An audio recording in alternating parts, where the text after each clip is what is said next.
Hormuz കടലിടുക്ക് തുറക്കാൻ UN-ൽ പ്രമേയം അവതരിപ്പിച്ചിരിക്കുകയാണ് ബഹ്റൈൻ. ഏറെക്കുറെ ഇന്നാണ് അതിൻ്റെ വോട്ടെടുപ്പ് കാര്യങ്ങൾ നടത്താൻ വേണ്ടിയിട്ട് തീരുമാനിച്ചത് എന്ന റിപ്പോർട്ട് പുറത്തു വന്നു. റഷ്യ, ചൈന അടക്കമുള്ള രാജ്യങ്ങൾ അതിനെ എതിർക്കാനും വോട്ട് ബഹിഷ്കരിക്കാനും സാധ്യതയുണ്ട്. പരമാവധി രാജ്യങ്ങൾ, അറേബ്യൻ രാജ്യങ്ങളൊക്കെ ഏറെക്കുറെ ബഹ്റൈൻ്റെ ഹോർമസുമായിട്ട് ബന്ധപ്പെട്ട വിഷയത്തിൽ ബഹ്റൈനോടൊപ്പം ചേർന്ന് നിൽക്കാൻ സാധ്യതയുണ്ട്. ഏകദേശം 10-30 രാജ്യങ്ങളോളം ഇതിനോട് സഹകരിക്കും എന്നാണ് അറിയാൻ വേണ്ടി സാധിച്ചത്. ഇത്തരമൊരു സംഭവങ്ങൾ UN കേന്ദ്രീകരിച്ചുകൊണ്ട് നടക്കുന്നതിനിടയിൽ ഇറാനിൽ ഇപ്പോൾ കരയുദ്ധത്തിന് തയ്യാറാകാൻ വേണ്ടി സൈനികർക്ക് നിർദ്ദേശം കൊടുത്തിരിക്കുന്നു ഇറാൻ്റെ പ്രസിഡന്റും അതോടൊപ്പം തന്നെ സൈനിക മേധാവികളും.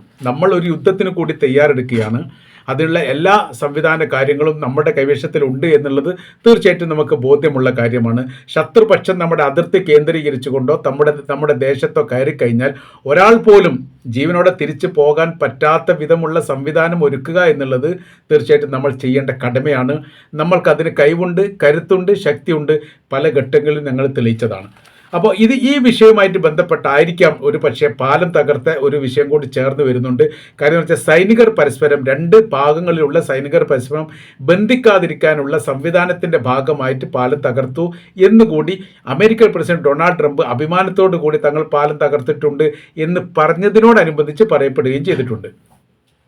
അപ്പോൾ ഇവിടെ ഇതിനു മുൻപ് പറയപ്പെട്ട കാര്യത്തിൻ്റെ തുടർച്ചയായ രീതിയിൽ തന്നെ ഒരു വിഷയങ്ങൾ വരുന്നത്, ഇറാൻ എന്ന് പറയുന്ന രാജ്യം, തെഹ്റാൻ എന്ന് പറയുന്ന തലസ്ഥാനം ദേശീയപരമായിരിക്കുന്ന യുദ്ധത്തിൽ ഏതെങ്കിലും തരത്തിൽ പരാജയം ഉണ്ടാകുന്ന ഒരു സാഹചര്യം വന്നാൽ പിന്നീട് അത് പ്രവിശ്യ യുദ്ധമായിട്ട് മാറുകയും ഏറെക്കുറെ 33 പ്രവിശ്യകളാണ് ഇറാനിലുള്ളത്. അത് മുഴുവൻ രാഷ്ട്രമായിട്ട് മാറുന്ന രീതിയിലുള്ള സംവിധാനങ്ങൾ ഉണ്ടാവുകയും ചെയ്യും.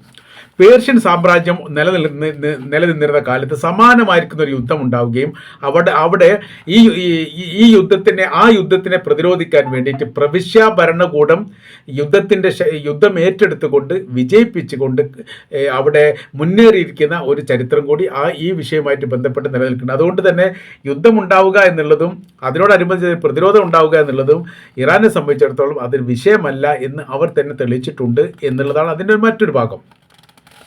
ഇനി കുവൈത്തുമായി ഈ ബഹ്റൈനുമായിട്ട് ബന്ധപ്പെട്ട് അവർ ഇത്തരം ഒരു പ്രമേയം UN-ൽ അവതരിപ്പിച്ച് കഴിഞ്ഞാൽ അതിൻ്റെ പരിണിത ഫലം എങ്ങനെ ഉണ്ടാവും, അല്ലെങ്കിൽ എന്തായിരിക്കും മാറുക, എന്തായിരിക്കും ആവുക എന്നുള്ളതിനെ കുറിച്ചൊക്കെ ചർച്ച വരുന്നുണ്ട്. ബഹ്റൈൻ പ്രമേയം അവതരിപ്പിക്കുന്നതിന് മുമ്പ് തന്നെ പല ലോക രാജ്യങ്ങളോടും ഈ വിഷയമായിട്ട് ബന്ധപ്പെട്ട് കാര്യങ്ങൾ പറഞ്ഞിട്ടുണ്ട്. കാര്യം എന്ന് പറയുന്നത്, അന്താരാഷ്ട്ര വിപണിയെ സാരമായിട്ട് ബാധിക്കുന്നിടത്തേക്ക് ഹോർമസ് കടലിടുക്കുമായിട്ട് ബന്ധപ്പെട്ട വിഷയങ്ങൾ എത്തിയിരിക്കുന്നു. അങ്ങനെ സാമ്പത്തികപരമായി ഈ പെട്രോളിയം ഉൽപ്പന്നങ്ങൾക്ക് വലിയ രീതിയിലുള്ള ഈ ഉയർച്ച ഉണ്ടാകുന്ന തരത്തിലും ആഗോള വിപണിയിൽ സാരമായിട്ട് ബാധിക്കുന്ന തരത്തിലും പല രാജ്യങ്ങൾക്കും അത് ഇപ്പോഴത്തെ നിലവിലെ സാഹചര്യത്തിൽ അതിൻ്റെ പ്രയാസങ്ങൾ അനുഭവിക്കുകയും ചെയ്യുന്നുണ്ട്. അപ്പോൾ അതിൽ നിന്ന് പ്രതിരോധം ഉണ്ടാക്കണമെങ്കിൽ, അല്ലെങ്കിൽ ആ വിഷയങ്ങൾ കടന്നു പോകണമെങ്കിൽ ഹോർമസുമായിട്ട് ബന്ധപ്പെട്ട കടൽപാത സ്വതന്ത്രമായിരിക്കുന്ന പാതയായിട്ടോ അന്താരാഷ്ട്ര പാതയായിട്ടോ മാറണം. ആ മാറാൻ വേണ്ടിയിട്ട്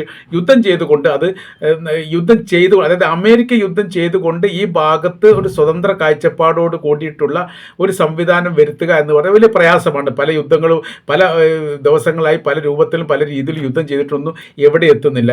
UN സഭ അങ്ങനെ ഒരു പ്രമേയം അവതരിപ്പിച്ച് കഴിഞ്ഞാൽ 10-32 രാജ്യങ്ങൾ മുമ്പ് ഇറാഖിനെ ആക്രമിച്ച സമാനമായിരിക്കുന്ന സ്ഥിതിയിലേക്ക് മാറാനുള്ള സാധ്യതയാണ് കണക്കാക്കുന്നത്. എന്ന് വെച്ചാൽ സംയുക്തമായിരിക്കുന്ന ഒരു ഇടപെടൽ, അത് യൂറോപ്യൻ രാജ്യങ്ങൾ അല്ലെങ്കിൽ നാറ്റോ സഖ്യം കൊണ്ട് സംയുക്തമായി ചേർന്നുകൊണ്ട് അമേരിക്കയുടെ നേതൃത്വത്തിൽ ഉണ്ടാവാൻ സാധ്യതയുണ്ട്. അപ്പോൾ ഇവിടെ ഒരു വിഷയം വരുന്നത്, അമേരിക്കയുടെ നേതൃത്വത്തിലാണ് ഇറാനെ പ്രതിരോധിക്കുന്നതുമായിട്ട് ബന്ധപ്പെട്ട കാര്യങ്ങൾ നീങ്ങുന്നതെങ്കിൽ അറേബ്യൻ രാജ്യങ്ങൾ സഹകരിക്കുകയില്ല എന്നൊരു വിഷയം അവിടെ വന്നിട്ടുണ്ട്.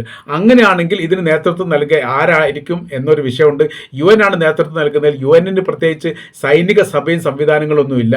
അങ്ങനെ സമയത്ത് ഒരു നേതൃത്വം അതിന് മുമ്പിൽ നിൽക്കണം. അത് അമേരിക്ക അല്ലാത്തവരാവണം എന്ന് പറയുമ്പോൾ ഇത് ഒരുപാട് സാങ്കേതിക വിഷയത്തിലേക്ക് കാര്യങ്ങൾ പോകുന്നുണ്ട് എന്നുള്ളത് ഏറെക്കുറെ ഉറപ്പാണ്. അതിൻ്റെ മറ്റൊരു രീതിയും കൂടി പറയുന്നുണ്ട്. UN സഭ പല ഘട്ടങ്ങളിലും ഇത്തരം വിഷയത്തിൽ ഇടപെടുകയും നിലപാട് പറയുകയും ഈ നിലപാട് നടപ്പിലാക്കണമെന്ന് പ്രഖ്യാപിക്കുകയും ചെയ്തിട്ടുണ്ട്. അതിൽ ഏറ്റവും വലിയ നിലപാട് ഇപ്പോൾ ഈ ഫലസ്തീൻ യുദ്ധവുമായിട്ട് വന്നിരിക്കുന്ന കാര്യം, ഇസ്രായേലിൻ്റെ പ്രധാനമന്ത്രി ബെഞ്ചമിൻ നെതന്യാഹുവിനെ അറസ്റ്റ് ചെയ്യണമെന്നുള്ളതാണ്. ഇപ്പം തന്നെ ഇറാൻ്റെ പ്രതിനിധി ഈ വിഷയവുമായിട്ട് ബന്ധപ്പെട്ട് ഒരു പ്രതികരണം നടത്തിയിട്ടുണ്ട്. അത് ഇർന എന്ന് പറയുന്ന ഇറാൻ്റെ മീഡിയക്ക് നൽകിയിരിക്കുന്ന അഭിമുഖവുമായിട്ട് ബന്ധപ്പെട്ട് ഇറാൻ്റെ പ്രസിഡന്റ് മസൂദ് പെഷഷ്കിയാനും അതോടൊപ്പം തന്നെ വിദേശകാര്യമന്ത്രിയായിരിക്കുന്ന അബ്ബാസ് അറാഞ്ചി പറഞ്ഞിട്ടുണ്ട് എന്ന് പറയുന്നു. അങ്ങനെ പ്രാദേശിക റിപ്പോർട്ടിൽ ഈ വിഷയവുമായിട്ട് ബന്ധപ്പെട്ട് പറയുന്ന കാര്യം ഇങ്ങനെയാണ്: UN പ്രമേയം അംഗീകരിക്കുന്നത് ലോകത്ത് 2 രാജ്യങ്ങളൊഴിച്ച് ബാക്കിയെല്ലാമാണ്. അത് അമേരിക്കയും ഇസ്രായേലുമാണ്. അവർക്ക് മാത്രം അംഗീകരിക്കാൻ പറ്റാത്ത വിധമുള്ള ഒരു നിലപാടും പ്രമേയമാണ് ഉണ്ടാവരില്ല. അവർക്കെതിരെ എന്തൊന്നും പ്രഖ്യാപിച്ചു കഴിഞ്ഞാലും അത് നടപ്പിലാക്കാറില്ല. 30-ലധികം തവണ ഇസ്രായേലിനെതിരെ പ്രമേയം അവതരിപ്പിച്ചിട്ടുണ്ട് UN. പല ഘട്ടങ്ങളിലും വീറ്റോ പവർ ഉപയോഗിച്ചുകൊണ്ട് അമേരിക്ക തകർത്തിട്ട് അത് പരാജയപ്പെടുത്തിയിട്ടുണ്ട്. അമേരിക്ക പരാജയപ്പെടുത്താത്തത് പോലും യഥാർത്ഥത്തിൽ ഇറാനെതിരെ നടപടിയായിട്ട്, ഈ ഇസ്രായേലിനെതിരെ നടപടിയായിട്ട് നീങ്ങിയിട്ടില്ല. നിങ്ങൾ ഈ ഇസ്രായേലിൻ്റെ പ്രധാനമന്ത്രി ബെഞ്ചമിൻ നെതന്യാഹുവിനെ അറസ്റ്റ് ചെയ്തു വരൂ, എന്നിട്ട് ഹോർമൂസിൻ്റെ കാര്യം സംസാരിക്കാം എന്നുകൂടി പറയുന്നു. 2 പ്രാവശ്യമാണ് അന്താരാഷ്ട്ര ക്രിമിനൽ കോടതി ബെഞ്ചമിൻ നെതന്യാഹുവിനെ അറസ്റ്റ് വാറണ്ട് പുറപ്പെടുവിച്ച്. ലോകത്ത് ഏത് രാജ്യത്ത് അദ്ദേഹം സന്ദർശനം നടത്തിയാലും അറസ്റ്റ് ചെയ്യാം എന്നുള്ളതാണ് നിയമം. ഈ നിയമം നിലനിൽക്കെ 2-ലധികമോ തവണ അമേരിക്ക സന്ദർശനം നടത്തിയിട്ടുണ്ട്. അന്താരാഷ്ട്ര ക്രിമിനൽ കോടതിയെ ധിക്കരിച്ചുകൊണ്ട് ലോകത്ത് പറന്നു നടക്കുന്ന ഒരു പ്രധാനമന്ത്രിയെ മടിയിൽ വെച്ചുകൊണ്ടാണോ നിങ്ങൾ ഇറാനിലെ ഹോർമൂസ് കടലിൻ്റെ ഈ റൂട്ട് പാത ക്ലിയറാക്കുന്നത് എന്ന ചോദ്യമാണ് അവർ ചോദിക്കുന്നത്. ന്യായപരമായ രീതിയിലും അതിന് മറുപടി പറയാനില്ലാത്ത പ്രയാസമുണ്ട്. UN കുറച്ചും കൂടി പക്വതയോടുകൂടി നിലപാടെടുക്കണം, അതല്ലെങ്കിൽ അത് പിരിച്ചുവിടണം എന്നാണ് ഇറാൻ്റെ അഭിപ്രായം. ഇപ്പോൾ പല ഘട്ടങ്ങളിൽ ഫലസ്തീൻ വിഷയവുമായിട്ട് ബന്ധപ്പെട്ട സമയത്ത് ഫലസ്തീൻ വിരുദ്ധമായിരിക്കും നിലപാട്, ഇസ്രായേലിന് അനുകൂലമായിരിക്കും നിലപാട്. ഇനി ഇസ്രായേലിന് വിരുദ്ധമായിരിക്കും നിലപാടെടുത്താലും അത് നടപ്പിലാക്കാൻ വേണ്ടി സാധിക്കുന്നില്ല. ഇപ്പോഴത്തെ ഈ ഇറാൻ ചോദിക്കുന്ന പ്രധാനമായിരിക്കുന്ന ഒരു ചോദ്യമുണ്ട്. UN ഒരു പ്രമേയം അവതരിപ്പിച്ചു, അല്ലെങ്കിൽ അന്താരാഷ്ട്ര ക്രിമിനൽ കോടതി ഏതെങ്കിലും ഒരു മുസ്ലിം രാജ്യത്തെ അറസ്റ്റ് ചെയ്യാനാണ് നിയമം കൊണ്ടുവന്നത് എങ്കിൽ 10 മിനിറ്റ് കഴിയുന്നതിന് മുമ്പ് അമേരിക്ക അവരെ അറസ്റ്റ് ചെയ്തിട്ട് എത്തിക്കേണ്ട സ്ഥലത്ത് എത്തിക്കും.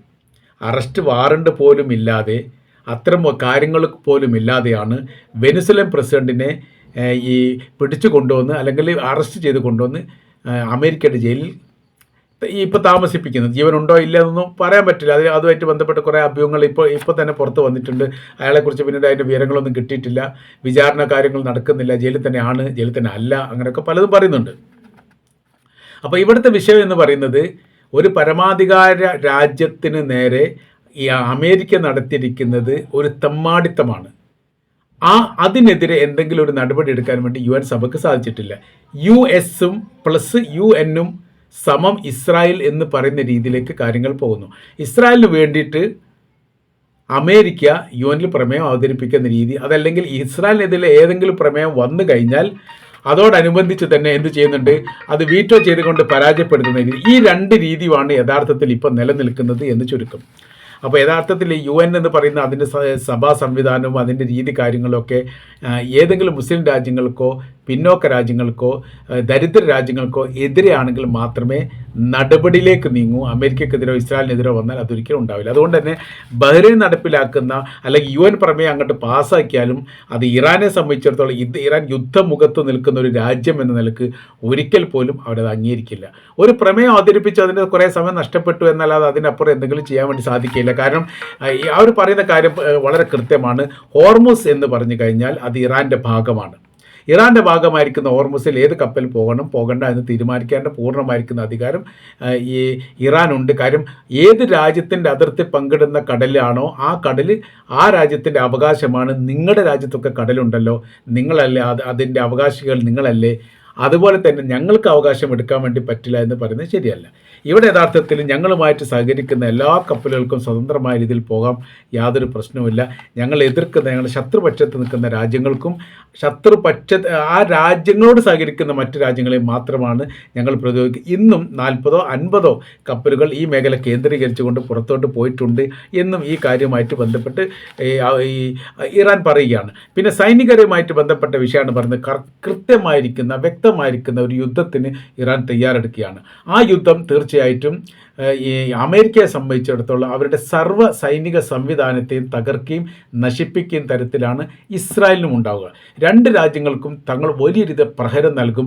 തങ്ങളുടെ രാജ്യാതിർത്തി കടന്നുകൊണ്ട് ഏതൊരു ഇസ്രായേലി പൗരനോ ഇസ്രായേലി സൈനികനോ അമേരിക്കൻ സൈനികനോ പ്രവേശിച്ചാൽ ഒരു കാര്യം ഉറപ്പാണ്, ജീവനോട് കൂടി അവർക്ക് തിരിച്ചു പോകാൻ വേണ്ടി സാധിക്കില്ല. അതുകൊണ്ട് യാത്രാമൊഴി പറഞ്ഞിട്ടാണ് ഇറാൻ്റെ അതിർത്തി കേന്ദ്രീകരിച്ചുകൊണ്ട് വരേണ്ടത് എന്നുള്ള കാര്യം കൂടി ഈ വിഷയവുമായിട്ട് ബന്ധപ്പെട്ട് ഇറാൻ മുന്നറിയിപ്പ് നൽകിയിരിക്കുകയാണ്. അപ്പോൾ ബഹ്റൈൻ അവിടെ പ്രമേയം അവതരിപ്പിച്ചാലും അമേരിക്ക തങ്ങൾക്ക് എതിരെ യുദ്ധപ്രഖ്യാപനം നടത്തിയാലും യുദ്ധത്തിലേക്ക് പ്രവേശിച്ചാലും ഇറാനെ സംബന്ധിച്ചത് അത് വിഷയമൊന്നുമില്ല, അതിജീവിക്കാൻ തങ്ങൾക്ക് സാധിക്കും എന്ന് ഇറാൻ ഈ വിഷയവുമായിട്ട് ബന്ധപ്പെട്ട് ഔദ്യോഗികമായിട്ട് തന്നെ പറഞ്ഞിരിക്കുകയാണ്.